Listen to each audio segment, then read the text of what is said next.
को आदत डाली तो 2 बार खाएगा, कल को और आदत डाली तो 1 बार खाएगा। कई लोग एक ही बार से रह जाते, कई लोग पूरा पूरा उपवास कर जाते हैं, 2-2, 4-4, 9-9 दिन। लेकिन शरीर से शरीर को लड़ाना है। वो उस अर्थ में जितेंद्रिय नहीं होगा, शरीर निर्बल हो जाएगा, शरीर कमजोर हो जाएगा। और कमजोर को बस में किया तो क्या बस में किया साहब? क्रोध आ रहा है बहुत, क्योंकि अंदर ऊर्जा है, कहीं भागने का, खेलने का, कूदने का मन कर रहा है। एक बच्चा देखो आप, हम तो चलो बोल के वासनाओं में, कामनाओं में अपने शरीर की ऊर्जा निकाल लेते हैं। एक छोटा बच्चा दिन भर कूदता है, दिन भर हल्ला करता है, दिन भर जब आप बच्चों को कभी देखो तो बच्चा चलता बहुत कम है, बच्चा ज्यादातर दौड़ता है। उसकी जो वॉक है वो दौड़ने में ज्यादा होगी, कोई भी चीज लाने होगा दौड़ के जाएगा। क्यों? क्योंकि उसकी ऊर्जा निकलना मांग रही है, रिलीज होना, तो वो रिलीज कर रहा है। हम लोग दूसरी चीजों में रिलीज कर रहे हैं, उसके पास दूसरा कुछ काम नहीं है, तो खेल में, कूदने में, भागने में उस ऊर्जा को रिलीज कर रहा है। और हमने जो ऊर्जा इकट्ठी हो रही उसका हमने स्रोत रोक दिया, खाना नहीं खाया, पानी नहीं पिया, शरीर निर्बल हो गया, ऑटोमेटिक निढाल हो गए, शरीर तो अपने आप बस में हो गया। तो निर्बल को बस में करने के लिए भगवान श्री कृष्ण कभी भी नहीं कहेंगे, क्योंकि निर्बल को वश में भी किया तो किसी काम का शरीर फिर ले कहां जाएंगे उस निर्बल शरीर को? उससे साधना भी तो नहीं हो पाएगी। मेडिटेशन करना, साधना करना, योग तो भगवान योग का नाम ले रहे हैं, इतना आसान है। विराट ऊर्जा चाहिए साहब। शरीर में दुनिया की छोटी मोटी चीजों को पाने के लिए शरीर में कितनी ऊर्जा चाहिए। 8 घंटे हम लोग सो पाते हैं तो 8-10 घंटे ऑफिस में काम कर पाते हैं। जरा सी नींद गड़बड़ हो तो ऑफिस में नींद आती, झपकी आती, काम नहीं होता। तो बाहर आउटपुट देना हो तो पीछे अच्छी खासी तरीके से नींद देनी पड़ेगी शरीर को।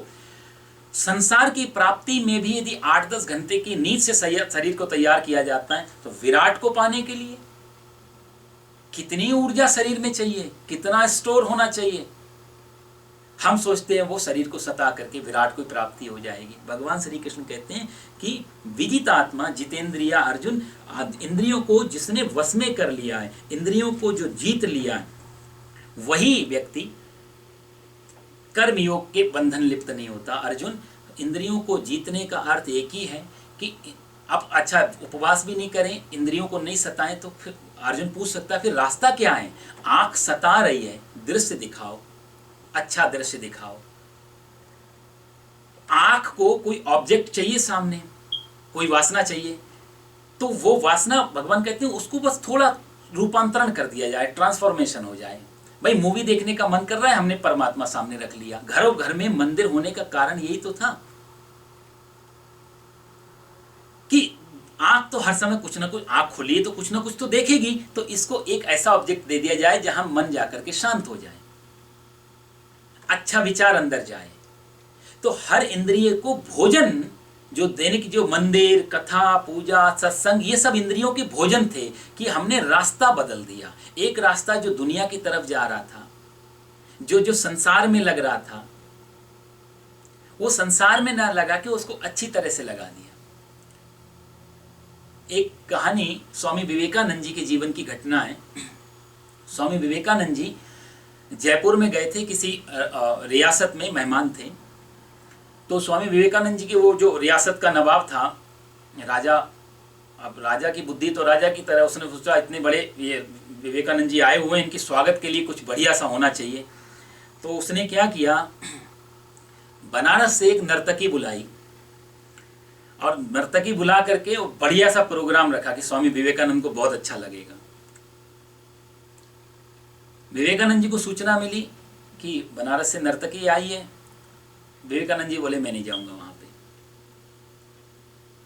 वो वहां नहीं गए, सामने उनका अपना रुकने का स्थान था विवेकानंद जी का, सामने प्रोग्राम हो रहा है, लेकिन वो वहां नहीं गए। नर्तकी ने सुना कि जिनके लिए मैं आई बनारस से वो खुद ही नहीं आ रहे, तो उसका बड़ा अपमान, और बनारस की प्रसिद्ध नर्तकी थी वो। तो उसने अपना अपमान देखा। अच्छा, सत्संग जीवन में हो ना, थोड़ा बहुत भी सत्संग हो तो कभी ना कभी काम आता है साहब, इमरजेंसी डिपॉजिट है ये। इसलिए कहते हैं जरूर कभी ना कभी, जरूर ये कभी एक सत्संग ऐसी चीज है जो जीवन में भी काम आती है, जीवन के बाद भी काम आती है, कभी भी रख लिया जाए। नर्तकी ने बनारस के ऐसा प्रसिद्ध भगवान भोलेनाथ का प्रसिद्ध शहर, तो कभी कभी उसने थोड़ा बहुत सत्संग सुना था। उसके मन में आया कि ये मेरा अपमान तो है ही, लेकिन ये एक ऐसा सन्यासी नर्तकी से डर गया, इसका मतलब मैं इससे ज्यादा पावरफुल हूँ। तो उसने बहुत अच्छा एक गीत गाया, और गीत नरसिंह मेहता का वो भजन था। उसके भाव ऐसे थे, उसने नर्तकी कहती है कि एक पारस, पारस एक पत्थर होता है, आपने लोगों ने नाम सुना होगा, कहते हैं लोहे पे टच कर दो तो लोहा सोना बन जाता है। नर्तकी के भजन के भाव थे कि एक पारस का टुकड़ा मंदिर में लगे हुए लोहे को भी सोना कर देता है। वही पारस का टुकड़ा, मंदिर में ग्रिल लगी है, कोई और लगा है, उसको सोना कर देता है। लेकिन वही पारस का टुकड़ा कसाई खाने के, मांस काटने के औजार में भी लग जाए तो उसको भी सोना कर देता है। पारस ये भेद नहीं रखता कि कौन मंदिर का सोना है, कौन कसाई का सोना है। तो हे प्रभु, संतों को ऐसा क्यों? प्रभु जी मेरे अवगुण चित्त न धरो, मैं अवगुणी हूं ठीक है, लेकिन मेरे अवगुणों को आप क्या देखते हो? मैं हूं तो कहीं ना कहीं आपका ही रूप, मेरे को भी उसी चेतना ने बनाया है जो चेतना आपके अंदर दौड़ रही है। मैं भी उस परमात्मा की, मेरे अवगुण चेतना, मेरे अवगुणों को मत देखो। और जब विवेकानंद जी ने सुना ये भाव, तो तुरंत वहां से कहते हैं दौड़ के आ गए। अंदर से कहा, पहली बार तूने बताया वासना अभी तक मैं इंद्रियों को फोड़ रहा था, शरीर से शरीर को लड़ा रहा था, मैं देखूंगा नहीं, वासना भीतर नहीं जाएगी, लेकिन देखा, भाव बदल दिया। ये जितेंद्रिय व्यक्ति है। इसके सामने हम नर्तकी हो, वेश्या हो, हीरोइन हो, कोई भी हो, चाहे सामान्य प्राणी हो, परमात्मा का मंदिर हो, इसके लिए सब बराबर हो जाते हैं। जितेंद्रिय का अर्थ है कि जहां पर इंद्रियों का रूपांतरण कर दिया गया। लाली मेरे लाल की, जित देखूं तित लाल, और लाली देखन मैं गई तो मैं भी हो गई लाल। विजित आत्मा जितेंद्रिया, भगवान कहते हैं कि जो व्यक्ति इंद्रियों को श्रेष्ठ में लगा देता है, वही आदमी जितेंद्रिय के करीब पहुंच जाता है। स्वयं को सताना बहुत आसान। देखो साहब, दूसरे गाल पे थप्पड़ मारा, अपने गाल पे थप्पड़ मारा, थप्पड़ तो लगा। अब ये मान के चलते हैं कि मेरे गाल पे लगा, तुम्हारे तो नहीं लगा, तो यहाँ अहंकार पैदा हो रहा है, ममत्व तो पैदा हो रहा है। मेरा और तेरा फर्क तो है ना। कई लोग हमारे, मैंने पहले भी कहा, नाम लेना ठीक नहीं, कई लोग हमारे जब देश गुलाम था तो दूसरों को सताते थे कि तुम देश छोड़ के भागो। कई लोग अपने को सताने बैठ जा रहे हैं, अनशन पे बैठ गए कि तुम देश छोड़ के भागो। एक अर्थ में वो दोनों, चाहे क्रांतिकारी हो चाहे शांतिवादी हो, दोनों ही सता रहे हैं। एक आदमी सामने वाले को सता रहा है, खुद को सता रहा है। अर्थ दोनों का एक ही है। भगवान की गीता के हिसाब से ये जो श्लोक है ये बहुत महत्वपूर्ण है। भाई, दूसरे को मारा या खुद को मारा, तुम्हारा अपना शरीर भी तो नहीं, गीता कह रही है। शरीर भी तो हमने नहीं बनाया, इसके निर्माता हम नहीं है। तो जैसे दूसरे का शरीर, वैसे ही ये शरीर, वो भी शरीर परमात्मा का और ये भी शरीर परमात्मा का। तो इस शरीर पे मारो चाहे उस शरीर पे मारो, इस शरीर को भोजन मत दो, किसी को, सामने वाले को भोजन मत दो तो साफ क्राइम बंद करके, और अपने शरीर को भोजन नहीं दो तो हम तो श्रेष्ठ महात्मा लोग नमन प्रणाम करते हैं। वाह साहब, देखो 4 दिन से खाना नहीं खा रहे हैं, कितने बड़े उपवासी। और दूसरे को भोजन नहीं दिया 4 दिन से, तो आदमी कहेगा तुम तो क्रिमिनल हो, दूसरे को भूखा रख रहे हो। अंतर आप समझ रहे हैं इस चीज का? दूसरे को जब हम अपने घर में भूखा रखते हैं 4 दिन तो हम क्रिमिनल हो जाते हैं, और जब अपने शरीर को भूखा रखते हैं तो हम सिद्ध महात्मा कैसे? भगवान श्री कृष्ण कहेंगे दोनों ही गलत है। भगवान श्री कृष्ण की नजर में दोनों क्रिमिनल हैं एक तरीके से। उपवास के या व्रत के मैं विरोध में नहीं हूं, लेकिन कोई जितेंद्रिय होने के कारण यदि ऐसा करने जाएगा तो गीता का श्लोक नहीं घटेगा जीवन में। कितने दिन भोजन नहीं देगा? कभी ना कभी तो देना पड़ेगा। साफ साग सब्जी नहीं खाएगा तो उबला हुआ खाएगा, उबला हुआ नहीं, फल फूल खाएगा, पत्ती खाएगा, कुछ तो खाएगा, जो खाएगा वो भोजन। भगवान कहते हैं उससे जितेंद्रिय। हाँ, प्रयास, शुरू के प्रयास तो हो सकते हैं, लेकिन जो टॉप पे जहां भगवान जितेंद्रिय शब्द यूज, वहां तक ये यात्रा नहीं पहुंचा सकती। इसलिए लोग कई बार भ्रम में रह जाते हैं। एक आदमी, जैसे मैंने पहले कहा, एक आदमी पहाड़ पे चला गया हिमालय में, 12 साल तपस्या की उसने, 12 साल की। मैंने अहंकार को जीत लिया, मैंने क्रोध को जीत लिया, मैंने ममत्व को जीत लिया, सबको जीत लिया। 12 साल तक ना मेरे अंदर क्रोध आया, ना ममत्व आया, ना अहंकार आया। उसने लगा 12 साल की तपस्या हो गई, नीचे चलता हूँ। बाजार में आके खड़ा हो गया, जानने पहचानने वाले आ गए, अरे महाराज जी इतने दिन से कहाँ थे? कोई कह रहा फूल माला पहनाओ, कोई कुछ। भीड़ भाड़ में इतने, एक आदमी का पैर उसी महात्मा जी के पैर पे आ गया, और जैसे ही पैर पे पैर रखा महात्मा जी का क्रोध निकल के आ गया, घुमा के हाथ थप्पड़ लिया। मारने वाले थे, और तुरंत रुक गए, अपने समझ गए, प्रणाम कर लिया जिस हाथ से कि जो 12 साल हिमालय नहीं सिखा पाया तूने 1 मिनट में पैर पे पैर रख के बता दिया। जितेंद्रिय होना है तो संसार में एकांत में तो हर आदमी जितेंद्रिय हो जाए। ऑब्जेक्ट ही नहीं है तो देखोगे क्या, सुनोगे क्या। भगवान जो जितेंद्रिय की बात कर रहे हैं, ये पूरे 7वें श्लोक का कहा जाए तो ये श्लोक जो है ये शब्द प्राण है। जिस आदमी ने जितेंद्रिय है, जितेंद्रिय के करीब है, कौन देख रहा है। भूख कभी भी देखें, भूख मुझे लग रही है या भूख मेरे शरीर को लग रही है और मुझे पता चल रहा है। आदमी को पता लगता है तो मुझे पता चल रहा है कि शरीर को भूख लग रही है, मुझे ही, हम तो बोलते हैं मुझे भूख लग रही है। जब कहते हैं मुझे भूख लग रही है, वो जितेंद्रिय के रास्ते पे नहीं है। जब आदमी कहे मुझे पता चल रहा और मैं इसको भोजन दे देता हूँ। एक जैन फकीर से किसी ने बोला कि आपकी साधना के सूत्र क्या हैं, तो उसने बोला कि जब भूख लगती है तब खाना खा दे देता हूँ, जब नींद आती तो बिस्तर दे देता हूँ। इसको बोला किसको, कुटिया में तो आप अकेले ही हो। बोला जब मैं अज्ञानी था तो मुझे भी ऐसा लगता था कि अब 2 हैं, एक मैं और एक मेरा शरीर। इसको जब भी थकान लगती, भूख लगती तो इसके लिए बिस्तर लगा देता हूँ, को भूख लगती तो इसके लिए थाली लगा देता हूँ, क्योंकि इसको शरीर को परमात्मा ने दिया है तो रखना तो पड़ेगा सुरक्षित। तो जहाँ शरीर और शरीर के अंदर रहने वाला चेतन तत्व जब ये 2 हो जाते हैं, वहाँ से इंद्रियों, फिर आदमी इंद्रियों के पीछे भागता नहीं। फिर जो हमको दिखाना है आँख वही देख पाती है, वही गणित निकाल पाती है। कान को जो सुनाना है वही कान सुन पाते हैं। कितनी बार हम लोग, आप बैठे हैं, कितनी चीज़ें सामने से निकल रही हैं, हो रही हैं। यदि आपका सही में यहाँ फोकस है तो आपके बगल से बहुत सारी चीज़ें होकर निकल जाएंगी, आपको पता नहीं चलेगा। आप तो खुली थी। कई बार लोग बातों में इतने तल्लीन होते हैं कि सामने से निकल गया कोई व्यक्ति तो कहते हैं कौन गया, पता नहीं, हमारा ध्यान तो नहीं था। असली चीज़ ध्यान की है ना, मन की है ना। मन इंद्रियों के साथ जहाँ लगा होता है वहीं पर वो इंद्रिय एक्टिव होती है। नहीं तो आंख खुली है, कान खुला, आप सो जाते हैं तो भी हमारे कान में रुई डाल के तो नहीं सोते। कितनी आवाजें होती रहती, हमको ध्यान ही नहीं होता, क्योंकि अब मन नहीं बचा। तो इंद्रियों को जो पकड़ रहा है, अंदर जो भेज रहा है, जो कैलकुलेशन कर रहा है, उसको हमने डाउन कर दिया, वो अभी विश्राम अवस्था में है। तो इंद्रिय सारी होने पर भी कुछ भी पता नहीं चलता। तो असली जो ड्राइवर है उसको जो कंट्रोल में ले लेता है, और उससे रस्सी इन इंद्रियों पे पड़ जाती है कि जो देखना है और जैसा देखना है वो मेरी मर्जी से होगा, तेरी मर्जी से नहीं होगा। वही आदमी जितेंद्रिय के करीब पहुंचता है। बहुत सुंदर श्लोक है, भगवान कहते हैं योग युक्तो विशुद्ध आत्मा, ऐसा व्यक्ति विशुद्ध आत्मा जितेंद्रिय सर्वभूतात्मा भूतात्मा। भगवान कहते हैं सर्वभूतात्मा, जहाँ सर्वभूत सारी दुनिया के प्राणी हमें अपने ही लगने लग जाएं, जहाँ दोनों में कोई अंतर ना हो जाए। क्योंकि बस जहाँ द्वैत है, जहाँ द्वंद्व है, वहाँ दुख है।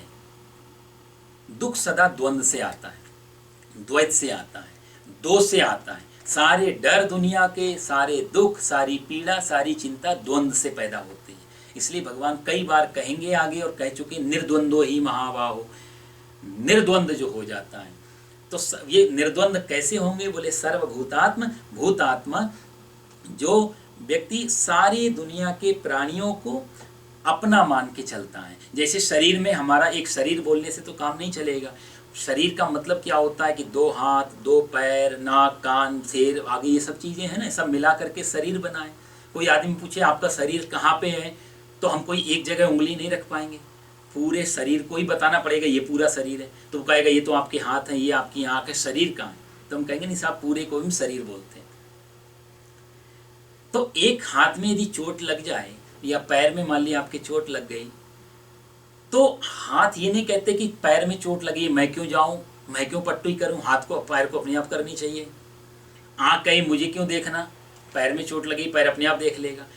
एक अंग में चोट लगने से पूरा शरीर उसकी सेवा में लग जाता है, पूरा शरीर तत्काल एक्टिव हो जाता है। इस चोट से हम जल्दी से जल्दी मुक्ति पाएं। तो हाथ पट्टी करते हैं, आँख देखती रहती है कितना ठीक हो रहा है, दर्द जो है सिर, हमारा बुद्धि मन पेन को महसूस करता रहता है। पूरा शरीर एक अंग में लगी हुई चोट के पीछे पड़ जाता है। सर्वभूतात्म, भूतात्मा का मतलब है कि सारे जब प्राणी ऐसे ही मेरे शरीर के जैसे अंग हैं, ऐसे ही जब हो जाएंगे तो कहीं भी पीड़ा होगी तो हमारे अंदर भी भाव जगेगा, पीड़ा दूर हो। कहीं किसी को कष्ट हो तो शरीर कहेगा, मन कहेगा नहीं ये कष्ट दूर हो, क्योंकि ये तेरा कष्ट नहीं है, ये मेरा भी कष्ट है। वसुधैव तु कुटुंबकम, जो भारत में कहावत है, पूरा पूरा वसुधा, पूरी पृथ्वी हमारा परिवार है।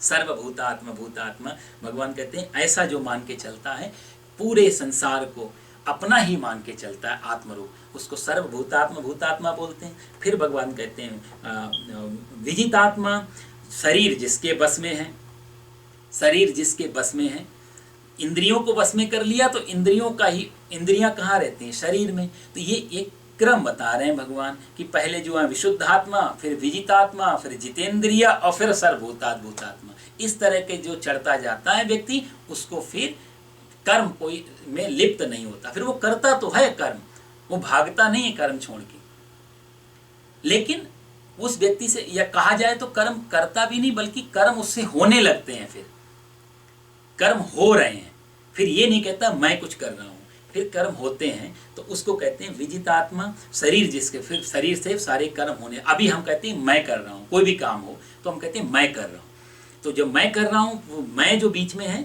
तो मैं और मेरा शरीर दोनों एक ही हो जाते हैं। और जब कहते हैं मेरा शरीर काम कर रहा है, भाई एक आदमी जंगल में जा रहा है, कहीं किसी अतिथि के यहाँ रास्ते में उसको भूख लगी, तो आसपास कोई दुकान भी नहीं, गांव भी नहीं है, भूख लगी उसने, तो कहते हैं कि एक बगीचा रास्ते में पड़ा, बगीचा पड़ा, तो बगीचे में एक पेड़ लगा है, सुंदर सुंदर फल लगे हैं, फल को उसकी आंख ने देखा।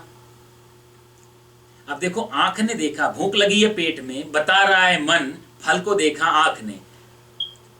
आंख ने देखा, पैर तुरंत चल के गए उस बगीचे में। जिसने देखा वो चल नहीं सकती, तो चल के कौन गया? पैर वहां बगीचे में पहुंचे, हाथ उठा, हाथ ने फल तोड़ा, देखा आंख ने, गए पैर, तोड़ा हाथ ने। अब तोड़ा हाथ ने तो खाएगा कौन? मुंह ने उसको लिया, जीवा ने। तो देखा आंख ने, गए पैर, तोड़ा हाथ ने। जिसने तोड़ा उसने भी अपने पास रखा नहीं, उसने दे दिया मुंह को। मुंह ने भी सिर्फ चखा पर रखा नहीं, चखा और अंदर भेज दिया। तो जिसने चखा उसने रखा नहीं, गए पेट में। ये इसी सामान्य व्यक्ति के हिसाब से देखा जाए तो उसमें बहुत सारे प्रोसेस हो रहे हैं, बहुत सारे काम हो रहे हैं। कोई चल के जा रहा है, कोई देख रहा है, कोई तोड़ रहा है, कोई खा रहा है, कोई किसी की भूख मिट रही है, अलग अलग काम हो रहे हैं। उतनी देर में माली ने देख लिया कि कोई चोर फल चोरी कर रहा है, वो आया और उसने लिया, पीठ में एक जोर से डंडा मार दिया।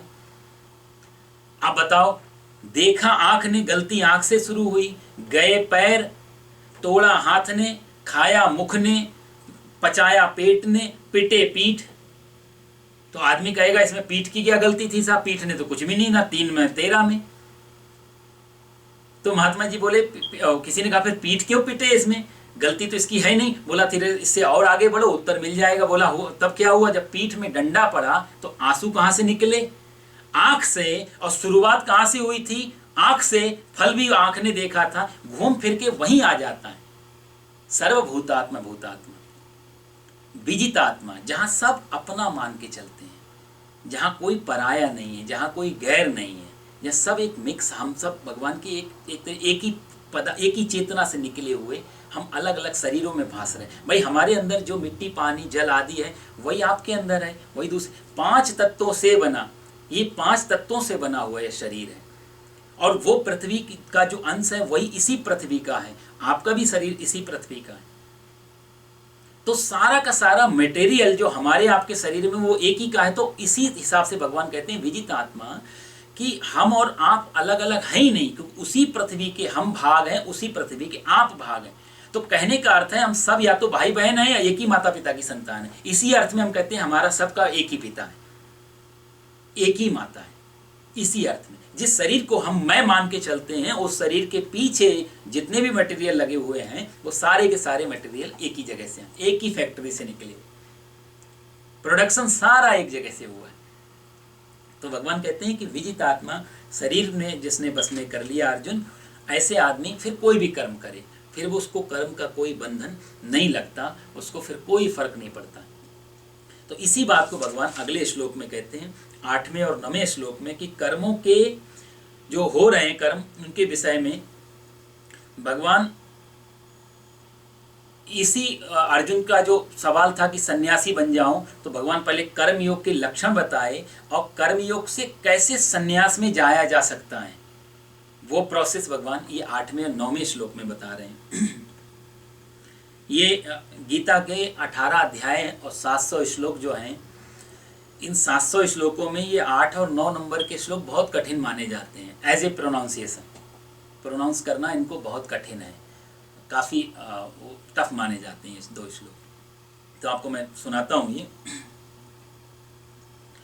नैव किंचित करोमीति युक्तो मन्येत तत्त्ववेत् पश्यन् शृण्वन् स्पृशन् जिघ्रन् नश्नन् गच्छन् स्वपन् श्वसन् प्रलपन् विसृजन् गृह्णन् नुन्मिषन् निविशन्नपि इन्द्रियाणीन्द्रियार्थेषु वर्तन्त इति धारयन्। ये 8वां 9वां श्लोक है। पश्यन् श्रवणन् स्पृशन् जिघ्रन् नश्नन् गच्छन् स्वपन् श्वसन् प्रलपन् विसृजन् गृह्णन् नुन्मिषन् निविशन्नपि। आप कभी पढ़ के देखना, थोड़ा सा आपको भी शुरू में ये कठिन लगेंगे, काफ़ी कठिन माने जाते हैं 700 श्लोकों में। तो भगवान कहते हैं इस श्लोक में कि सांख्य योगी तुझे बनना हो अर्जुन, तो उसके लिए क्या करना पड़ेगा, उसकी भगवान यहाँ शर्तें दे रहे हैं कि हे अर्जुन, तत्व को जानने वाला, तत्वविद जो शब्द आया इसमें, तत्वविद, तत्व को जानने वाला, युक्तः जो सांख्य योगी है, जो तत्वविद, तत्वविद का मतलब है जिसने ज्ञान को या जिसने तत्व को जान लिया, ऐसा व्यक्ति पश्यन, पश्यन मतलब देखता हुआ या नहीं देखता हुआ, दोनों एक ही बात है। शृण्वन, शृण्वन माने होता है सुनता हुआ या नहीं सुनता हुआ। ये दूसरी क्रिया अपने आप जोड़नी पड़ेगी क्योंकि भगवान ने आगे अपी शब्द लगा दिया। देखता हुआ, सुनता हुआ, स्पृशन छूता हुआ, टच करता हुआ, जिघ्रन सूंघता हुआ, अश्नन खाता हुआ, गच्छन चलता हुआ या जाता हुआ, गृह्णन ग्रहण करता हुआ, लेता हुआ, प्रलपन, प्रलपन मतलब बोलता हुआ, विसृजन, विसर्जन मतलब मलमूत्र त्याग करता हुआ, स्वपन सोता हुआ, श्वसन श्वास लेता हुआ, उन्मिशन निमिशन, उन्मिशन मतलब आंखों को खोलता हुआ, निमिशन आंखों को बंद करता हुआ, दोनों में। अपि भी इंद्रियाणि इंद्रियार्थेषु, इंद्रिया जितनी भी इंद्रियां हैं ये इंद्रियों में, वर्तन्त इति धारयन्, ये वर्त रही हैं, इंद्रियां इंद्रियों में आपस में वर्त रही, जितने भी लक्षण बताए ये सब काम इसमें इंद्रियों के माध्यम से हो रहा है। ऐसा धारयन मतलब ऐसा समझकर, ऐसा सुनकर नहीं, ऐसा समझकर, धारयन धारण करते हुए, ऐसा। किंचित एव न करोमि, मैं कुछ भी नहीं करता हूं, इति मन्येत, ऐसा जो मानता है, ऐसा जो जानता है। तो भगवान ने यहाँ पर जो इंद्रियों के कहा जाए तो इंद्रियों के जितने भी हमारे शरीर में काम हो रहे हैं इन सब के नाम गिना दिए एक तरीके से। अभी तो भगवान शॉर्टकट में एक ही साथ नाम ले रहे थे, यहाँ भगवान ने सारे के सारे फंक्शन जो हैं अपने शरीर में सब के नाम बोल दिए कि जो भी हो रहा है, पश्यन श्रवणन स्पशन जिघ्रन नशनन गच्छन स्वपन, जितना हम श्वास ले रहे हैं, हम चल रहे हैं, हम बोल रहे हैं, हम खा रहे हैं, पी रहे हैं, सारी की सारी इंद्रियां इंद्रियों में बरत रही हैं। मैं इसमें कुछ भी नहीं कर रहा हूं। भाई हम ज्यादा काम करेंगे तो थकान लगेगी, भागेंगे तो हार्ट बीट चलेगी तेजी से, पल्स चलेंगी, शरीर थकेगा, इंद्रियां इंद्रियों में बरत रही हैं। इसमें ऐसा नहीं कि मैं दौड़ूं भी और थकूं भी नहीं, ऐसा मैं नहीं कर सकता। मैं दौड़ूं, यदि शरीर दौड़ा तो शरीर थक जाएगा। तो ज्ञानी समझता है कि शरीर दौड़ा इसलिए थक गया है, ना मैं दौड़ा ना मैं थका, दोनों चीज़ों से अपने आप को बाहर कर लेता है। तो यहाँ भगवान ने जो है करीब 13 प्रकार की जो फंक्शन